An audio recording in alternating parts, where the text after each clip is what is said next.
গোরা যদি ঠিকই থাকে তাহলে বর্তমান প্রেক্ষাপট এত বিভক্তি কেন? প্রত্যেক দলেই কিন্তু দেখেন জিজ্ঞাসা করেন আল্লাহ কয়জন, বলবো আল্লাহ এক। বিশ্বাস করেন জামাত, চরমনাই, হেফাজত, তবলিগ, সবাইকে আপনি জিজ্ঞাসা করেন আল্লাহ কয়জন, একজন। রাসূল কয়জন, শেষ নবী, বলবে একজন, মুহাম্মদ সাল্লাল্লাহু আলাইহি ওয়াসাল্লাম। কোরআন কয়টা, তারা বলবে একটা, আল কোরআন। কাবাঘর কয়টা, সবাই বলবে একটা কাবা। তাহলে কাবাঘর একটা, সবাই স্বীকার করে, সবাই ওইদিকে ফিরে নামাজ পড়ে। আল্লাহ একজন, এক আল্লাহকে বিশ্বাস করে, এক কোরআনকে বিশ্বাস করে, এক নবীকে বিশ্বাস করে। তাহলে গোড়া যদি এটা ঠিক থাকে এক, তাহলে এরা এই টুকরা টুকরা হয়ে একদল আরেক দলের বিরুদ্ধে এই অমুকের আকীদা ভুল, অমুক খারাপ, অমুক নাস্তিক, এই যে এগুলো করছে কেন, এটা একটা বিরাট একটা প্রশ্ন।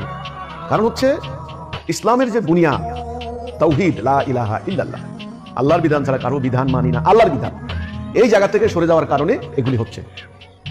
প্রত্যেকেই এখন যার যার তরিকার যিনি উদ্ভাবন করেছেন তাদের মাসলা মাসাইলের উপরে নির্ভর করা সংগঠন তৈরি করেছে, আল্লাহর বিধান না।